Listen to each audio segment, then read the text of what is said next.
Hey guys, welcome to this video. I cannot take myself seriously today. I don't know what happened. This video is going to be about my top 6 favorite at the moment metal bands. I've thought of doing bands in general, but that's too hard because then I'm gonna have like a metal band that like hashtag two, and then we have a punk band that hashtag three. So too confusing to just like explain that one. So I'm just gonna do metal top 6, I guess. 6 because I didn't think of more, and 666. Okay, anyways, well, let's get started with this video. I'm always gonna talk about the band a little bit, why I know them, why I like them, and then I'm gonna give you guys recommendations to what to listen to if you want to get into this band, or I'm just gonna say what you should listen to because I'm me and I'm cool like that. Um, yeah, so let's start off with the first band, which is number 6, which is Catatonia. I don't know, there's probably a poster of them somewhere here, but you can't see that. Catatonia is a kind of progressive, dark metal, dark rock, I don't know, band from Sweden. Very close with Opeth, and they're actually opening up for them in a lot of the tours right now, and I'm actually gonna see them on that tour soon. So, yeah, as you can see, Opeth is gonna play a role in this later. But basically, Catatonia was one of the first kind of metal bands that I found myself and that I got into myself because everything else I just know from like my father and stuff like that. So, um, it was kind of a big step in developing my own music taste. English not my first language, I'm sorry. But basically they do a lot of like, I mean, some people call it gothic now. I don't know. I don't really care too much about genres. If I like something, I like something. I don't care. But they started out with this death doom kind of sound, and it was really really good. Like, it's called Brave Murder Day. The album, really good album. Definitely go listen to that one if you're into that stuff. Or also, if you aren't, if you're just miserable, listen to that. It will help. No, it will make it worse. But great band, great music, and I think they really still got it. I know people are like saying like, oh, but they don't play the old songs anymore. That's because the singer has like a health condition where he like can't sing the like the fry screams or whatever anymore, and or he never could. I'm not too informed about that. I don't really care. But that makes him obviously not capable of performing some of the stuff. What confuses me though is why they don't want to play the old stuff, and that's actually why their guitarist left. Like, why they don't want to play the stuff that's old but that isn't doom death, that doesn't have harsh vocals. Like, I'm a big fan of their album called Discouraged Ones, which was their third album, which was the first album where they didn't use the like fry vocals. And yeah, why don't you play songs from that, huh? I don't understand. I love Discouraged Ones. People kill themselves at the show if they heard that, but I saw them live back in November, and they were honestly really good. Like, they have a lot of talented musicians they have hired now, and the singer's voice, I'm not even gonna try to pronounce that name. I know it's one of the easiest ones on this list that's like kind of coming my way now with these bands, but I'm still not even gonna try because I keep laughing at myself whenever I try. So we're gonna leave that. But the singer, this guy here, still has a great voice in my opinion, and has really. I was in first row and I was like this close to him, and I was genuinely entranced. It was a great concert. It was my second concert ever, but it was a great concert, and they still got it. And even though I don't really like the new stuff they do that much, some of that stuff is fire live. Like, you need to take that into consideration. I think Catatonia is always worth listening to and always worth seeing. But definitely for recommendations, I can say Brave Murder Day, Discouraged Ones, and then also Viva Emptiness, and also I think deserves a mention Tonight's Decision. I've known them for quite some time now, and they are very cool. On to the next band, which I actually didn't know this band when I saw them live, so sorry about that. I genuinely wish I could turn back the time because it's Ensiferum, and I had no clue who they were. I just knew that they sold out my local venue, which I was genuinely surprised about because that venue is tiny, and I know how big Ensiferum are. Now I do. I genuinely wish that I would have listened to a little bit of their stuff before the show because I feel like I could have enjoyed it a lot more. but I still really, really liked their show. It was a really good show. Like they had so much energy. It was so cool. It was really, really nice, and you could really tell that they love performing. And I always love to see that in a band when I'm seeing them live, because it makes me more enthusiastic about what they're doing as well. If they're enthusiastic about what they're doing, you know? Ensiferum have ever since then kind of grown as a part of my music taste. I have really liked their sound. It's very distinct in a way, to me at least. And yeah, I really like them. This is for me not a band where I like listen to the entire discography and I listen to albums regularly. It's just I have a couple of bangers that I just overplay over and over again, and I don't get sick of them. I don't know why. Literally, Token of Time, I played that song too many times, but I'm not. I also checked out what the now lead singer Petri Lindros, so sorry, what he did before he went to Ensiferum, because I know they had a different lead singer before. He becomes important too. He did a band called Norver, and Norver is peak Finnish melodeath. Honestly, it's like a second Children of Bodom, and Children of Bodom are literally the top 2 in this video. So I really like them, and why Norver isn't on here is just because I don't really listen to them that much. But definitely he's in my opinion a really good vocalist. I like when bands have a theme to them, kind of like or a concept, and if your theme is like kind of Viking. But I like when they kind of go with that, because they had really cool outfits as well. You know, I'm a outfit enjoyer when I see a band. Yeah, okay.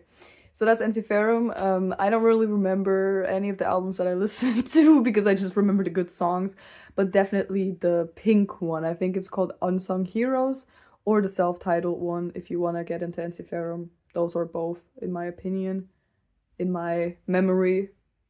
Those are the only ones I remember. So yeah, on to top 4, which is actually a bit of a genre switch, I would say, because it's black metal. I don't know, black metal, post metal, something like that. Agaloch. Agaloch? I'm not sure. I'd say Agaloch, but nobody cares. So Agaloch, I have no clue how I discovered them, because they just spawned in my like history at some point, and I listened to them. And genuinely, I didn't like it that much at first. It kind of creeped me out. Then I started to kind of get into it, and Agaloch changed me as a person. That's why it's on here. The Mantle, that album, The Mantle, changed me as a person. Like, genuinely had character development with that album, and that's why it's in the recommendations. Listen to The Mantle. Some of you have never listened to The Mantle, and it shows. No, but, you know, it's genuinely such a good album, and I think the meaning and the message behind it is also so deep and so good and so relatable for me in a way. Yeah, so that's Agaloch. I really like it. I also like their more kind of folksy stuff, like Pale Folklore. I forgot if that's the name. That album. And I also like the one with This Old Cabin. This Old Cabin. That's one of my favorite Agaloch songs. Okay. Yeah. So Agaloch, great band. I think they're pretty underrated in like the metal or whatever community, because I never see anyone talk about them. And I'm on the internet a lot, as you might be able to tell. But yeah, I know they're broken up, but like still, they deserve. The Mantle deserves to be listened to. I will take this to my grave. That's such a good album. Like one of the first albums I ever downloaded. So, you know. Yeah, so that's Agaloch. Listen to The Mantle, or listen to Pale Folklore, or listen to Marrow of the Spirit if you're more into black metal or like more raw things. I think you can describe it as that. But yeah, Agaloch genuinely influenced who I am right now. Okay, on to the top 3, and we're starting off strong with number 3, Winter Sun. Those of you who know Winter Sun know that this is like, okay, he's a bit controversial because of what he did with the studio and all of that. I don't care about that, I really don't. But the guy who's behind Winter Sun, I'm not even gonna try to say his name, so we're just gonna say Mr. Winter Sun. He basically was with Ensiferum before, and that's how I know him, because I like googled like what did this guy do. And yeah, and I'm really glad I did, because Winter Sun is genuinely now one of my favorite bands, and it has sort of gotten me through some things in life, right? because some of their lyrics, especially I would say on the self-titled album, are genuinely really deep and a really good message and really relatable to me and really helpful. Was really helpful for me. It was so hard, I'm sorry. Yeah, but Winter Sun, I think this is obviously not one for everyone. If you don't really like the power metal influence, I don't either. I really don't like power metal. It's too much for me. But Winter Sun I can tolerate, and Winter Sun is good. I love Winter Sun. Yeah. Also, Tem was a cutie, so when I first listened to Winter Sun, I genuinely thought like, what the fuck is this? But like kind of in a good way because it was so overwhelming. Well, I had listened to melodic death metal before, like I knew Children of Bodom, for example. I never really listened to something that explosive, extreme, majestic. I don't know. I don't know what they want to call themselves. But I think Winter Sun is on the brink, kind of being too much and being too like, I don't know, not overstimulating, but being too many things happening at the same time, but in a good way, in a really, really good way. And I especially was really fond of those moments where it randomly turns into some like Asian sounding like samurai music. I can't really explain. You have to listen to it to understand, I feel like some of those solos that you need like 8 fingers to play.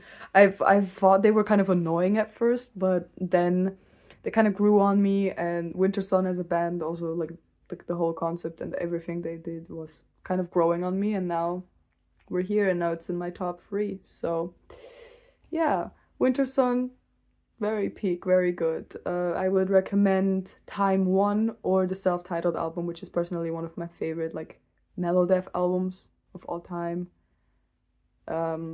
Yeah, and especially Death and the Healing. That's like one of my comfort songs, and it's like it's a really good song in my opinion too. Like, and it has one of those solos that I can't explain. But yeah, I put on Winter Sun and I feel like a mystical dragon, you know, like leave me be, okay? And now on to another Finnish band who is in the top 2 for me, which is obviously Children of Bodom. I've already mentioned. What's there to say about Children of Bodom? We all love them. Fire.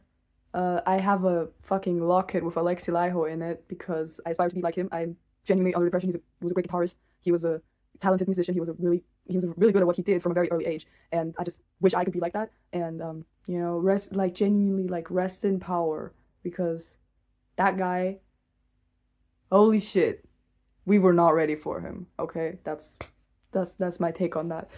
Children of Bodom was the first melodic death metal I ever listened to. Before that, I just listened to like normal death metal, like Deicide or whatever, and I was genuinely taken by surprise, like I was with Winter Sun, but in a kind of bigger sense, because I'd never like heard a proper keyboard on a metal song, I think.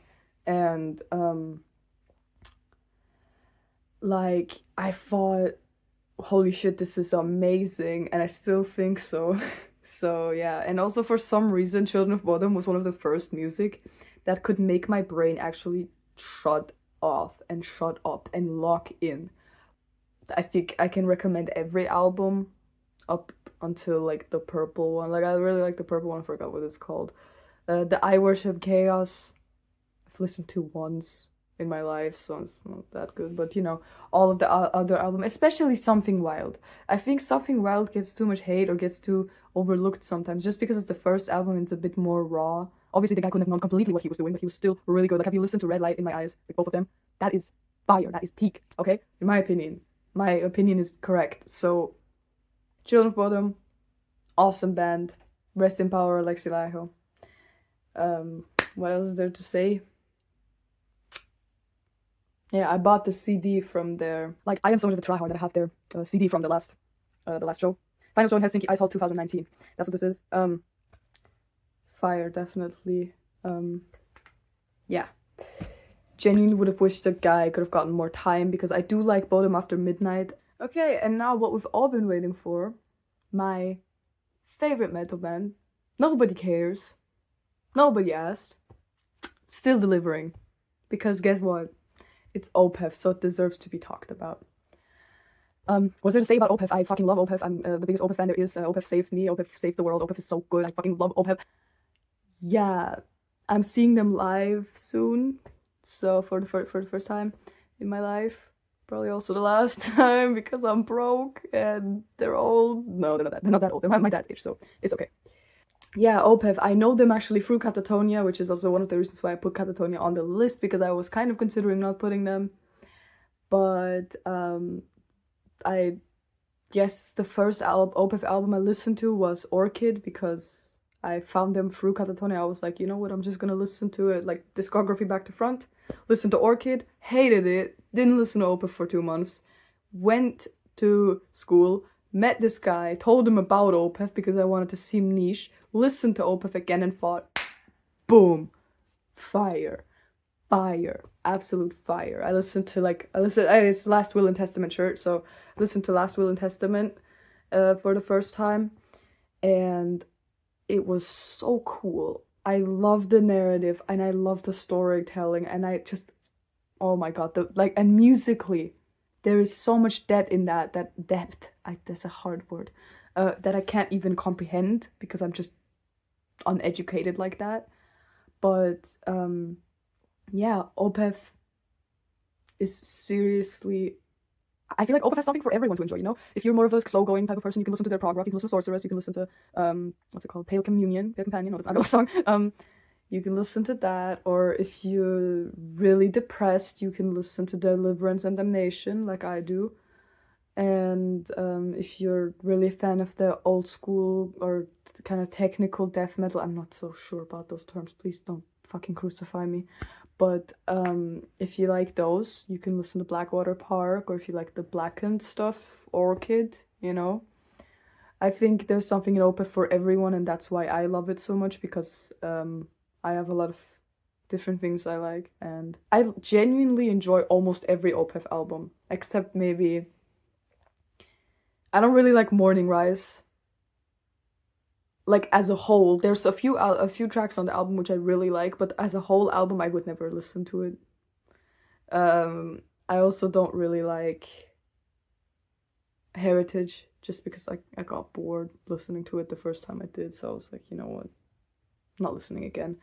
But everything else, I genuinely could listen to any day, and I'd be fine, and I'd be happy with it. And especially if you want to get into OPEF, I say you should listen to Blackwater Park, obviously, the GOAT. This album made metal. No, it didn't. But it made me a metalhead, so... But also, the album was not for stuff, because I could not my sleep. I was realizing the days, and I was like, okay, I'm going to And the Blackwater Park album, chef's kiss. I know that it gets to a point where the album is getting so much glazed that people are starting to point out the issues about it, but for me it's still a 10 out of 10 album. I really like that album, and I'm wanting to do a video on it where I maybe try to analyze it a little bit, like not musically, but like narratively, because I know there's some kind of a narrative behind it. I know there's a narrative behind Still Life. I watched a really cool video on that. Put that here. But yeah, Still Life, also a really good album, and I think it deserves more recognition, just like My Arms, Your Hers. I think those three, plus Last Will and Testament, are my favorite OPEF albums, honestly. And Damnation, but I don't like OPEF metal albums. So, Blackwater Park, Still Life, My Arms, Your Hers, and Last Will and Testament. Those four are my favorite kind of OPEF metal albums. And then Damnation and Sorceress. I also really like Sorceress. Never gets talked about. Sick of that. I love Sorceress. So, essentially, this was it with the video. You've now seen my top 6 metal bands. You've wasted, I don't know, 20 minutes of your time listening to me yap and meander about life or something. So, thank you for that. And, yeah. Thank you for listening to me yap. And I hope you have a great day or night or midnight or whatever time it is for you. And seriously, if you watched till now, thank you, because nobody in my friend group listens to the music I listen to, so I made this YouTube channel so I can talk about it. Okay, thank you, bye!